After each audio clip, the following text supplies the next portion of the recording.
Greetings, one and all, to the most cursed, most cringiest corner of the internet. A YouTube channel content creator actively alienating everyone in both the analog and digital world.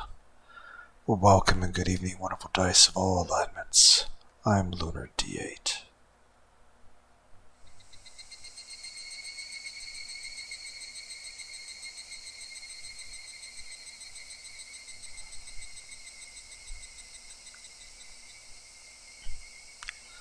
This is Let's Play Higurashi When They Cry. Minagoroshi Kai.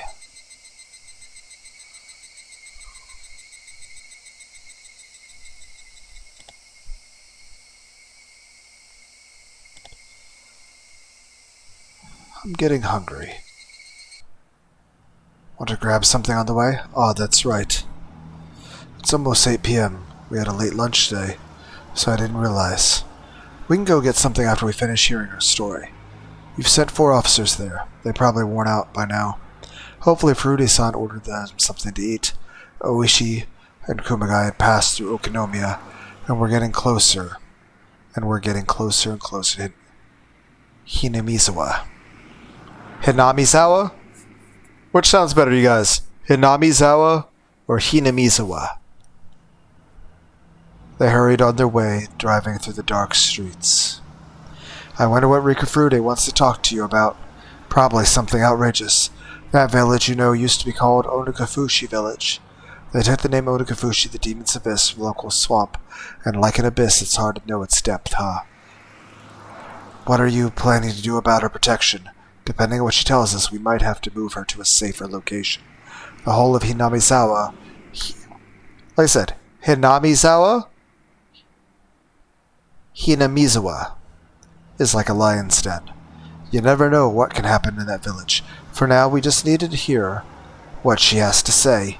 The head of the Furude family is in danger, and the successor of the Sonozaki family is trying to protect her. Who would even be capable of killing Rika Furude under those circumstances? The only people I can think of are the Kimiyoshi family. I've never heard of them getting up to anything fishy. I guess there must be a fanatical religious sect lurking in the village. I wonder what secret lies at the bottom of that swamp. The road they were on was cutting through the rice fields, leading them to pass by the scene of Jiro Tomataki's murder. Takano left Tomataki there. I'm sure of that, but I wonder what he actually died of. Forensics didn't find any drugs in his system, did they? They didn't find anything. But that doesn't prove it either way. There are hundreds of strange chemicals in this world. There's no proof that a drug wasn't used. It must just be one that we're not aware of. I'm sure of that. There must be some kind of drug out there that can make someone claw out their throat and die. I'm going to grill the culprit about it once I make the arrest. Of course, it would be easier if that's what Rika Furude is going to tell me. Kuma-chan, you must have learned exactly how false charges are made, seeing what happened in Gifu today. Ha ha ha, that was horrible. If that guy was at our station, I'd never forgive him. He flat out refused to admit he made a mistake. The Gifu Police Department as a whole is still convinced that the body belongs to Mio Takano, but will operate under the assumption that she lives. The top of the department will make the final decision. It's obvious that they made a simple mistake. They're just desperately covering it up because they'll be in trouble if they admit it. They really need to rethink their attitude. The car suddenly shook. The concrete road had ended, leaving only gravel. At the point where the gravel road begins, you're officially in Hinamizawa. They continue to drive through the woods for a while. Kuma-chan, stop the car. What? Oishi had told him to stop immediately. Kumagai quickly slammed on the brakes. Their seatbelts tightened up, keeping them in their seats. What's wrong? That car over there. I wonder what it's doing. Oishi tapped on the rear view mirror. There was a van parked just off the road. Rather beat up, it looked like it was used for a private company. There was no reason for someone to park their car here, especially at this time of night. Kumagai also thought it looked suspicious. The car seemed empty, but there was a light flashing in the woods nearby. Probably a flashlight. Strange that a van is out here at this hour. I'm surprised you even saw it. It's like I keep telling you, a detective always has to pay attention to his surroundings. I wonder what he's doing there. Is he dumping something illegally? Is he dumping someone's body? Maybe it's a pair of lovebirds on a secret date. Well, that can't be it, judging by the van. Hello, Okonomiya Security.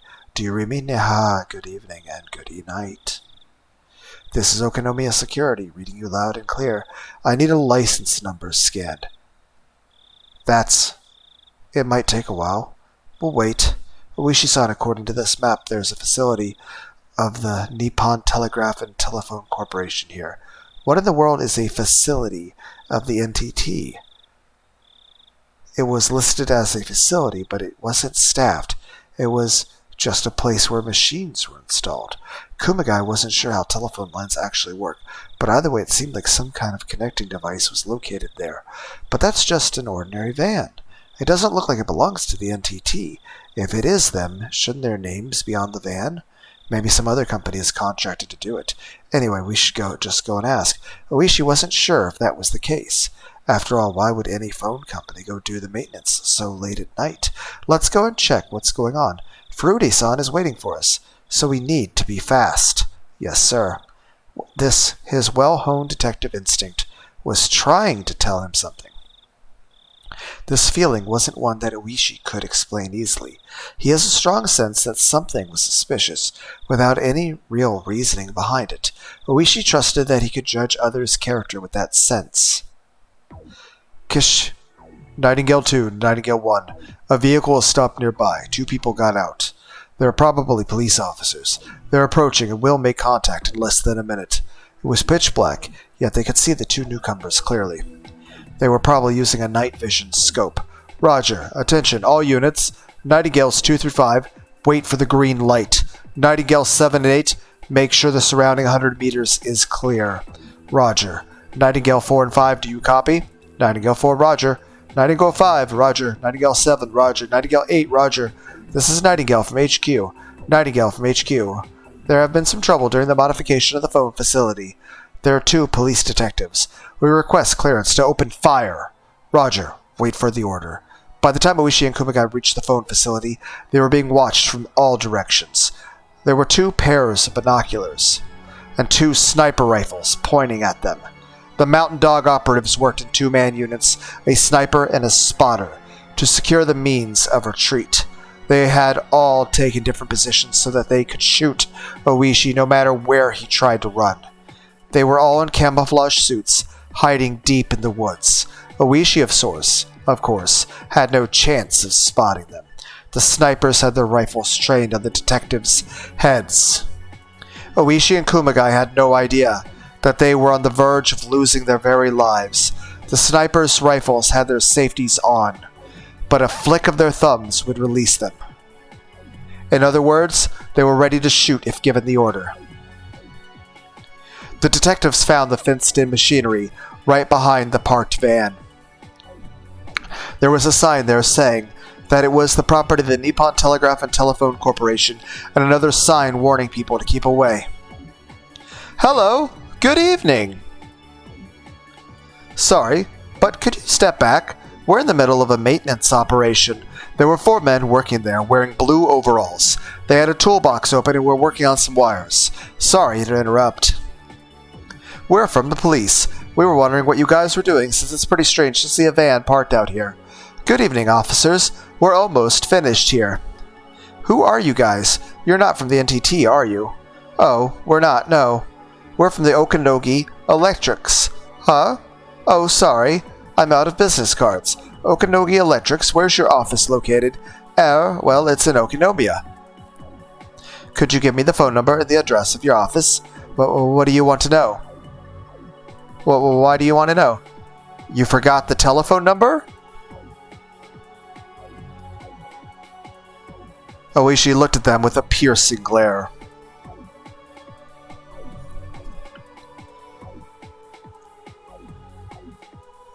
Their response was very suspicious.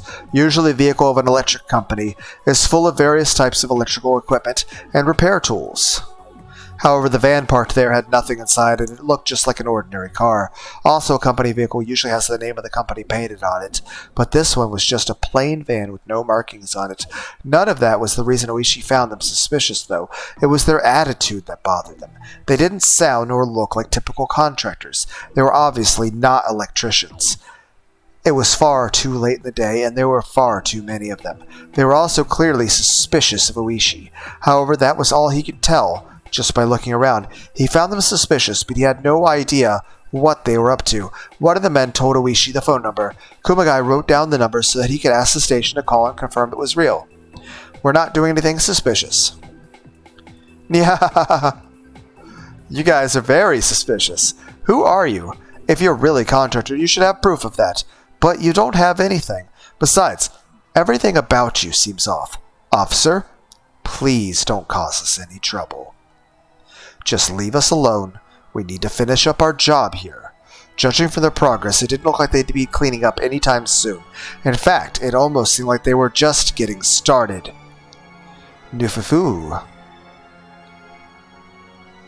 It's pretty obvious that you're lying, son. You should have studied the role a little bit better if you wanted to pretend to be an electrician. Oishi raised his voice threateningly. The members of the Mountain Dogs gradually started to look more and more annoyed. Oishi looked over their expressions and gave them a big, wide grin. However, Oishi had no idea. He thought he could handle these suspicious people with no issues. Of course, in reality, they were horrific demons that he had no chance against. Yeah, they're all trained military personnel. Meanwhile, Kumagai was heading back to the car. He was intending to contact the police department. He was going to call the station using the radio. Then, in turn, the police department would contact the NTT. That way, it would become clear who they were really dealing with. HQ to Nightingale 1. You have permission to fire. Nightingale 7, clear. Nightingale 8, clear. The sniper was still aiming at Kumagai's head as he was heading back to their car. The safety. That last line protecting Kumagai's life was disengaged. The sniper put his finger on the trigger. He was wearing a glove with the fingertips cut out. The finger poking through the hole was very rough and merciless, for as soon as he slightly moved that finger, he would take someone's life. Nightingale 1 to sniper team. All green. Kumagai heard a quiet noise. It was similar to the sound of the jump rope that he used to use as a whip when he was little. And that was the last thought Kumagai had in this world. Kumagai collapsed onto the gravel. That was it. He didn't even twitch. Ugh. Ooh. Oishi was laying on his back on the concrete after getting shot in the chest. His lungs were filled with blood, which began to pour out of his mouth. Oishi only realized that he'd been shot when the world began to blur before his eyes. As his world keeled over, he saw a man in a work uniform leveling a gun at him, but it didn't matter anymore as he started drowning on his own blood.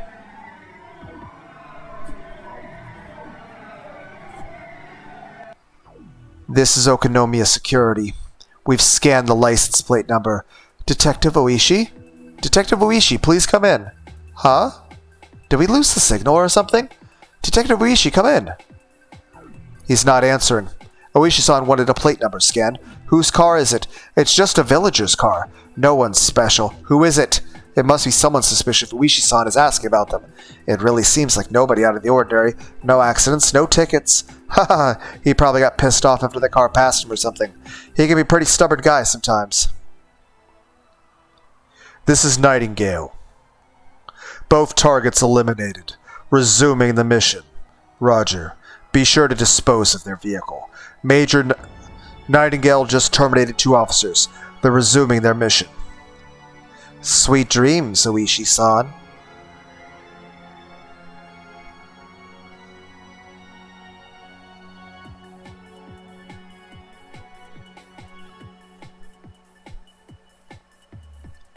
Too bad he was getting so close to catching me.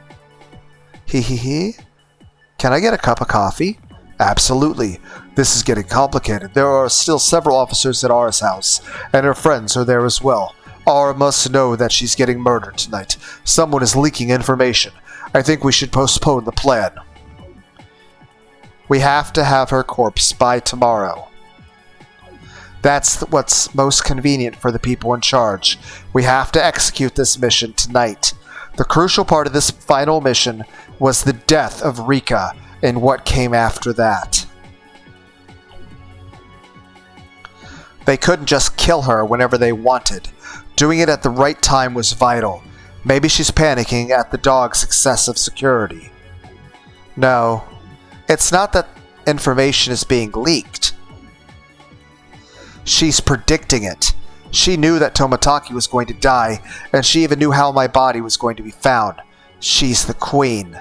She's the genuine heir to the blood of Oyashiro-sama, her priestess, and the queen positioned at the top of Hinamizawa's supernatural phenomena. It's impossible to hide things from God. Assassinating Rika Furude won't be so easy. Alright, Rika-chan. Let's see which of us deserves to inherit the legend of Oyashiro-sama. Your death will be the final curse of Oyashiro-sama, and it will mark the finale of this legendary village. When that happens, my plan will become the real curse.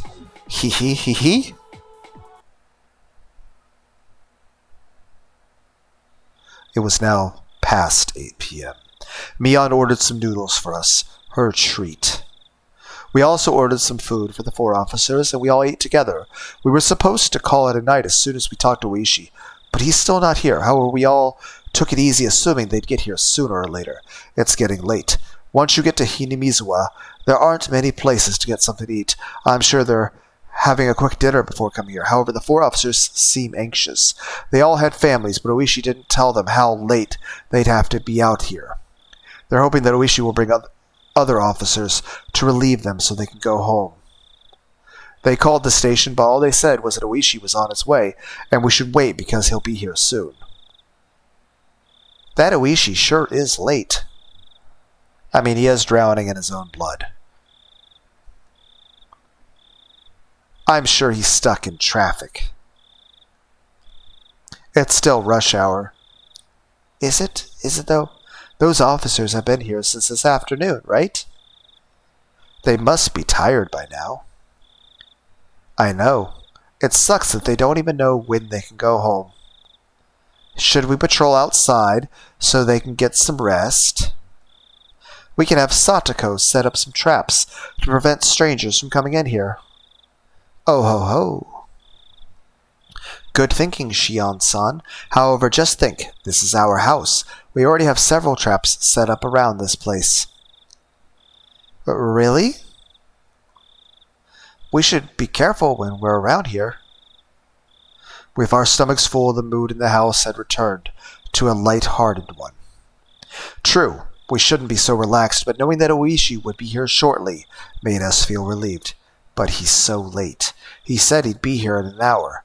Mion mentioned he might have gotten stuck in traffic, but I'm sure Oishi was considering that. That's why he told me that it'd take him about an hour, and it had been 1 hour since the time Oishi was supposed to get here. I want to believe that he's getting something to eat on the way, but I'm starting to get concerned.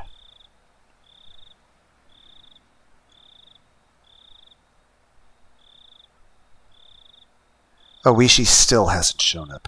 It's almost 11 o'clock. The officers are completely exhausted. They had even started to smoke cigarettes outside. My friends are becoming tired too. Too bad Red Bull doesn't exist yet. Satoko is yawning. It's way past our bedtime.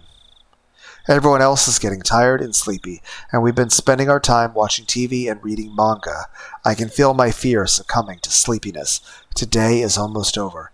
I'm going to survive the day. I'm supposed to die. Does that mean that I escaped my deadly fate? No. I'll have to fight endlessly from tomorrow on. I was going to discuss that with Oishi. Since he's not here, I don't know what to do from this point on. Suddenly the phone rang, breaking the silence. Is that Oishi-san? Hello, this is the Furude residence. I'm sorry to call you this late. This is Komiyama calling from the Okinomiya Police Department. By any chance, is Detective Oishi there with you? No. We've been waiting for him for a long time. I see. We'll send out more officers, so will you tell the ones there to leave once their relief comes? Okay, I'll do that. Hopefully they're actual police officers and not people in disguise. So, where is Oishi? We got a call from him this evening saying he was heading there directly, so we thought that he'd be with you already. The officers were supposed to return after Oishi arrived, but they haven't come back, so we were wondering what was going on. That's what I'd like to know, but arguing with the man on the phone wouldn't accomplish anything. I hung up and gave the message to the officers downstairs. It looked like everyone already heard our exchange on the phone. I wonder what's going on. He's way too late. Maybe he ran into some important case that he had to take care of? He would have called us if so. He told us that he was on his way. I think he'd call us if something was going on. Was he attacked by Tokyo? No way. But if they're really as scary as Rikuchama told us, that might be possible. He probably had something to take care of. What do you guys think? Do you think Tokyo killed Oishi? And everyone's like, we literally just read that 10 minutes ago. I know. I bet he forgot to call us. Remember, he's a tough guy. No one can take him down that easily. That sounds like a lot of denial. I do hope he gets here soon. I know we're young, but we all need coffee. Satoko yawned. Everyone laughs, but some of them are trying not to yawn themselves. We need like gallons of Red Bull. We can't stay up forever. We decided that we'd call it a night once the replacement officers arrived. I'm sure I've survived past the time I was supposed to die. That's probably because the police were protecting me. Perhaps both Takano and the Mountain Dogs are also on my side, and they took care of the murderer? I don't know who is changing my fate. Maybe my fate hasn't been changed, and I'm going to get killed soon anyway. I don't know if it's because of the police or because of the Mountain Dogs, but the only thing I know for sure is that I'm still alive. Soon I heard the noise of someone walking on the gravel on the shrine's grounds. One of my friends suggested that it might be Oishi, but I doubt it. I don't want to expect him and be disappointed when it's not. I'm starting to think like Hanyu. Good evening.